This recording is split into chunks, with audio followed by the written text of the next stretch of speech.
Shalom, damai di hati.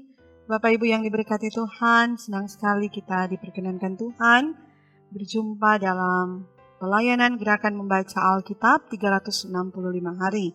Kita ada di hari yang ke-261. Kita ada dalam bacaan firman Matius pasal 15 sampai pasalnya yang ke-17. Marilah bersama kita siapkan bejana hati kita untuk diisi oleh kebenaran firman yang akan kita baca di saat ini.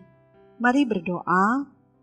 Bapa Sorgawi, Bapa yang maha baik, Bapa yang selalu mengasihi dan memberkati kehidupan kami, inilah kami anak-anak-Mu yang selalu rindu dan gemar akan kebenaran firman-Mu. Saat ini menikmati hari yang baru yang Tuhan anugerahkan bagi kami mau belajar dari kebenaran firman-Mu. Kami mau baca firman-Mu Tuhan.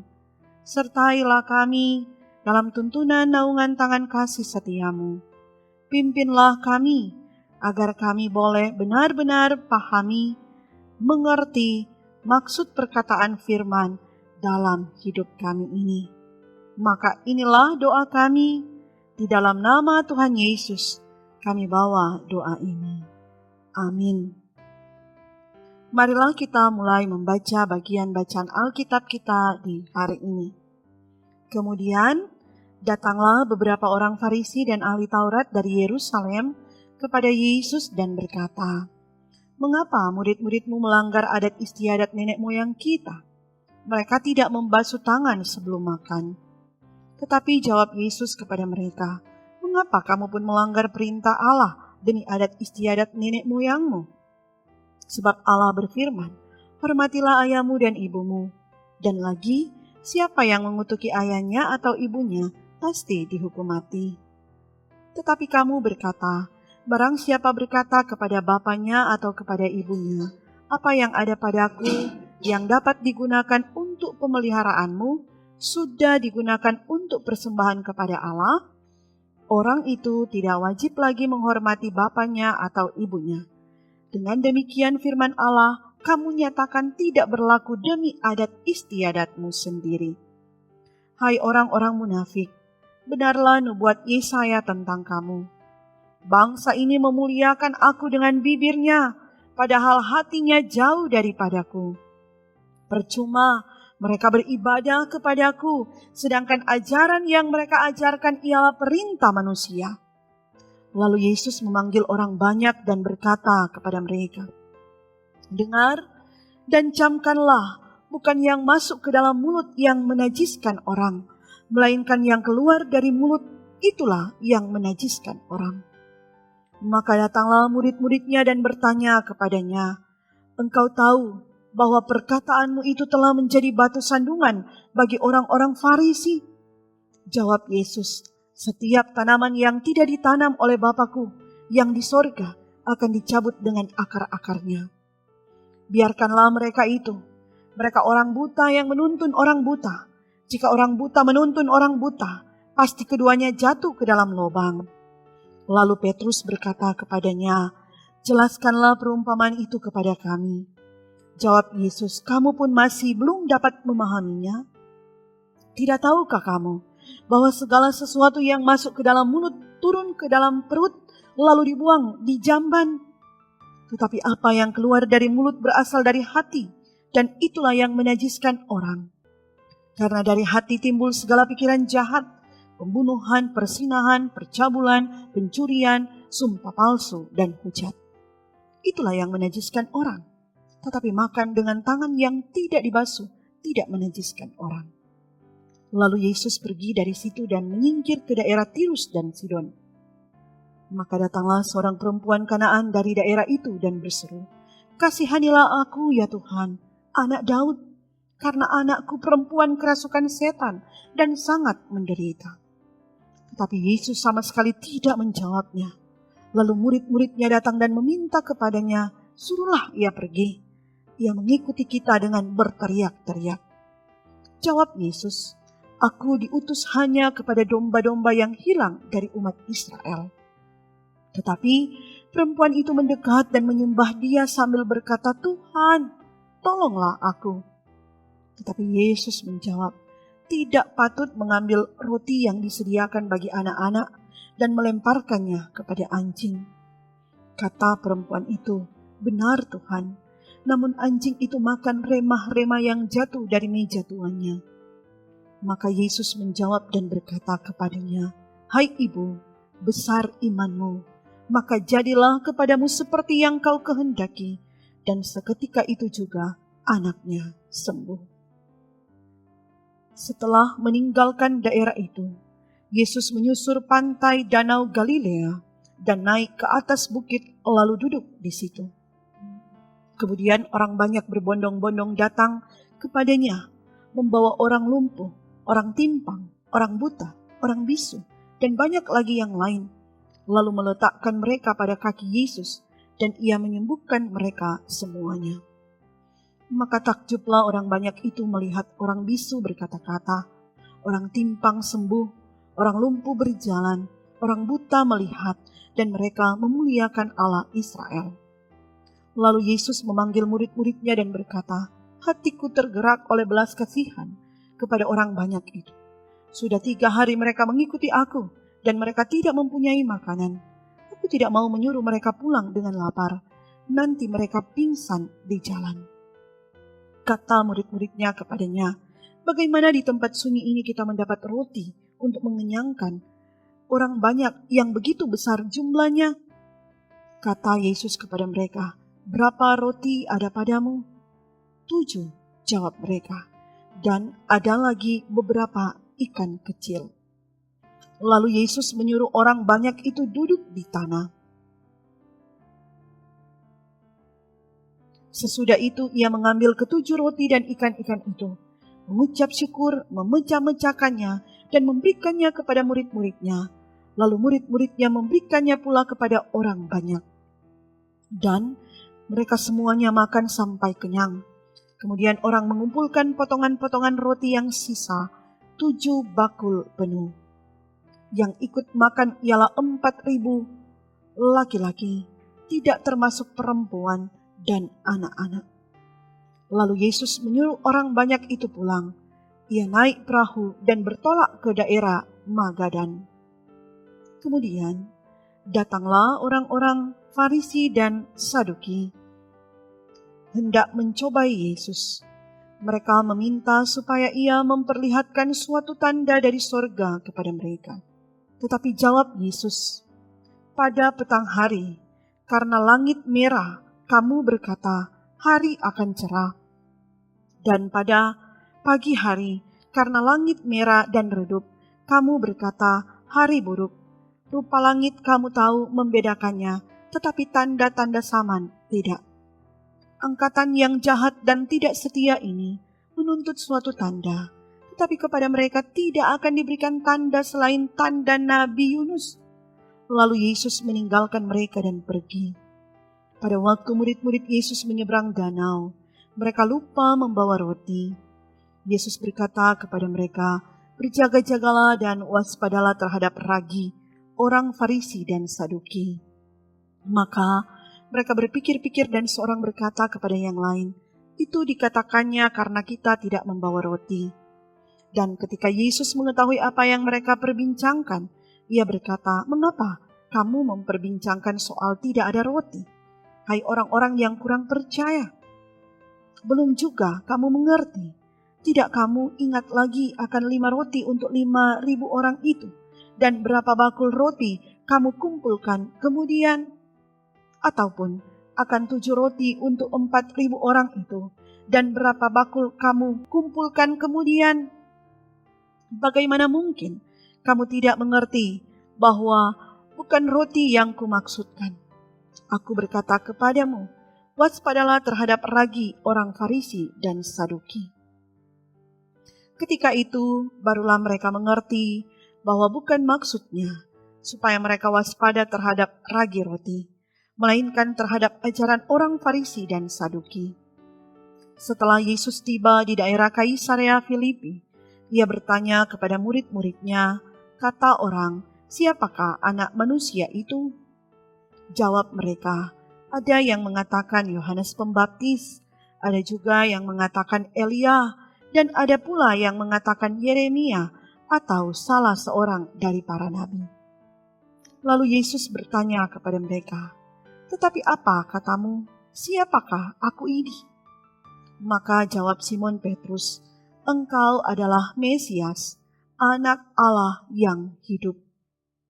Kata Yesus kepadanya, "Berbahagialah engkau Simon bin Yunus, sebab bukan manusia yang menyatakan itu kepadamu, melainkan Bapa-Ku yang di sorga.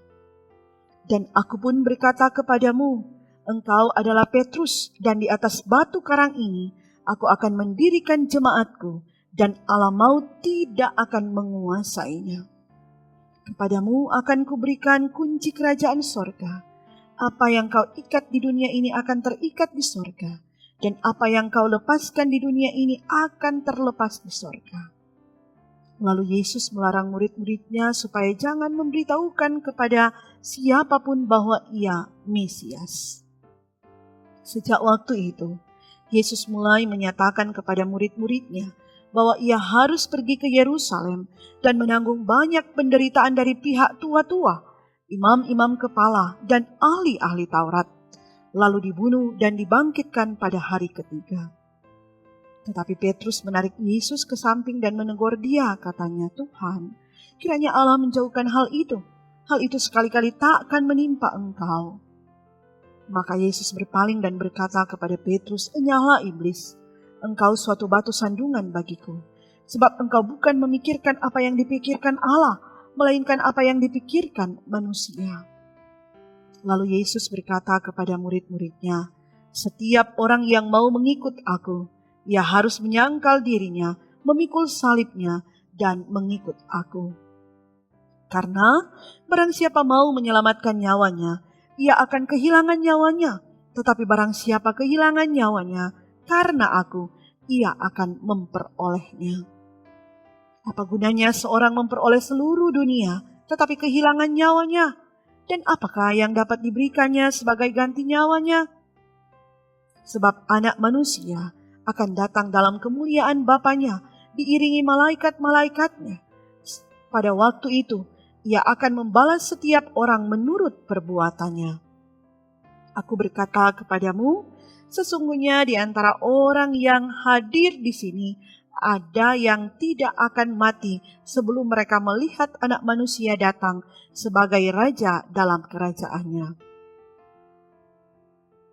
6 hari kemudian Yesus membawa Petrus, Yakobus, dan Yohanes, saudaranya, dan bersama-sama dengan mereka ia naik ke sebuah gunung yang tinggi. Di situ mereka sendiri saja. Lalu Yesus berubah rupa di depan mata mereka. Wajahnya bercahaya seperti matahari, dan pakaiannya menjadi putih bersinar seperti terang. Maka nampak kepada mereka Musa dan Elia sedang berbicara dengan dia. Kata Petrus kepada Yesus, "Tuhan, betapa bahagianya kami berada di tempat ini. Jika engkau mau, biarlah kudirikan di sini 3 kemah, 1 untuk engkau, 1 untuk Musa, dan 1 untuk Elia." Dan tiba-tiba sedang ia berkata-kata, turunlah awan yang terang menaungi mereka, dan dari dalam awan itu terdengar suara yang berkata, "Inilah anak yang kukasihi, kepadanyalah aku berkenan, dengarkanlah dia." Mendengar itu, tersungkurlah murid-muridnya, dan mereka sangat ketakutan. Lalu Yesus datang kepada mereka dan menyentuh mereka sambil berkata, "Berdirilah, jangan takut." Dan ketika mereka mengangkat kepala, mereka tidak melihat seorang pun kecuali Yesus seorang diri. Pada waktu mereka turun dari gunung itu, Yesus berpesan kepada mereka, "Jangan kamu ceritakan penglihatan itu kepada seorang pun sebelum Anak Manusia dibangkitkan dari antara orang mati." Lalu murid-muridnya bertanya kepadanya, "Kalau demikian, mengapa ahli-ahli Taurat berkata bahwa Elia harus datang dahulu?" Jawab Yesus, "Memang Elia akan datang dan memulihkan segala sesuatu. Dan aku berkata kepadamu, Elia sudah datang, tetapi orang tidak mengenal dia dan memperlakukannya menurut kehendak mereka. Demikian juga Anak Manusia akan menderita oleh mereka. Pada waktu itu, mengertilah murid-murid Yesus bahwa ia berbicara tentang Yohanes Pembaptis. Ketika Yesus dan murid-muridnya kembali kepada orang banyak itu, datanglah seorang mendapatkan Yesus dan menyembah. Katanya, "Tuhan, kasihanilah anakku. Ia sakit ayan dan sangat menderita. Ia sering jatuh ke dalam api dan juga sering ke dalam air. Aku sudah membawanya kepada murid-muridmu, tetapi mereka tidak dapat menyembuhkannya." Maka kata Yesus, "Hai kamu angkatan yang tidak percaya dan yang sesat, berapa lama lagi aku harus tinggal di antara kamu? Berapa lama lagi aku harus sabar terhadap kamu? Bawalah anak itu kemari." Dengan keras, Yesus menegur dia, lalu keluarlah setan itu daripadanya, dan anak itu pun sembuh seketika itu juga. Kemudian murid-murid Yesus datang, dan ketika mereka sendirian dengan dia, bertanyalah mereka, "Mengapa kami tidak dapat mengusir setan itu?" Ia berkata kepada mereka, "Karena kamu kurang percaya. Sebab aku berkata kepadamu, sesungguhnya sekiranya kamu mempunyai iman sebesar biji sesawi saja, kamu dapat berkata kepada gunung ini, 'Pindah dari tempat ini ke sana,' maka gunung ini akan pindah dan takkan ada yang mustahil bagimu." Jenis ini tidak dapat diusir kecuali dengan berdoa dan berpuasa. Pada waktu Yesus dan murid-muridnya bersama-sama di Galilea, ia berkata kepada mereka, "Anak Manusia akan diserahkan ke dalam tangan manusia, dan mereka akan membunuh dia, dan pada hari ketiga ia akan dibangkitkan." Maka hati murid-muridnya itu pun sedih sekali. Ketika Yesus dan murid-muridnya tiba di Kapernaum, datanglah pemungut bea bait Allah kepada Petrus dan berkata, "Apakah gurumu tidak membayar bea 2 dirham itu?" Jawabnya, "Memang membayar." Dan ketika Petrus masuk rumah, Yesus mendahuluinya dengan pertanyaan, "Apakah pendapatmu, Simon? Dari siapakah raja-raja dunia ini memungut bea dan pajak? Dari rakyatnya atau dari orang asing?" Jawab Petrus, "Dari orang asing." Maka kata Yesus kepadanya, "Jadi bebaslah rakyatnya. Tetapi supaya jangan kita menjadi batu sandungan bagi mereka, pergilah memancing ke danau, dan ikan pertama yang kau pancing, tangkaplah dan bukalah mulutnya, maka engkau akan menemukan mata uang 4 dirham di dalamnya. Ambillah itu dan bayarkanlah kepada mereka, bagiku dan bagimu juga." Sampai demikian bacaan kita di hari ini. Marilah kita berdoa. Sungguh bersyukur kami kepadamu ya Tuhan, karena perbuatan-Mu yang ajaib dan luar biasa menuntun kami boleh membaca firman di hari ini. Biar firman-Mu ini bertumbuh dan berbuah dalam langkah hidup kami hari demi hari, tidak menjadi sia-sia dalam aktivitas, tugas, dan tanggung jawab kami. Sertai tuntun kami Tuhan dalam langkah perjalanan hidup sepanjang hari ini. Tuhan yang mengawali kami, Tuhan yang menuntun, sehingga ada berkat-berkat hidup, keberhasilan dan kesuksesan kami raih, kami peroleh di hidup ini. Berkati pekerjaan pelayanan yang dilakukan di YouTube Gemi Bukit Muria Rike ini. Biarlah datangkan berkat dalam hidup umat Tuhan, baik jemaat Gemi Bukit Muria Rike, bahkan setiap pribadi yang mengikuti pelayanan ini. Dan biar yang dilakukan ini semua untuk kemuliaan, kepujian akan nama Tuhan. Berkati tim multimedia yang selalu rindu untuk memberi diri dipakai Tuhan dalam pekerjaan Tuhan. Biarlah Tuhan pakai mereka secara luar biasa dan heran dalam kehidupan hari demi hari. Berkati bersama keluarga mereka. Inilah doa kami ya Tuhan, dalam nama Tuhan Yesus. Kami persembahkan hidup kami, aktivitas, tugas, tanggung jawab kami di sepanjang hari ini. Amin. Demikianlah bacaan kita di hari yang ke-261 ini. Kiranya Tuhan Yesus selalu memberkati kita semua dan menuntun kita untuk selalu rindu dan gemar akan kebenaran firman-Nya. Tuhan Yesus menyertai kita sekalian. Shalom, damai di hati.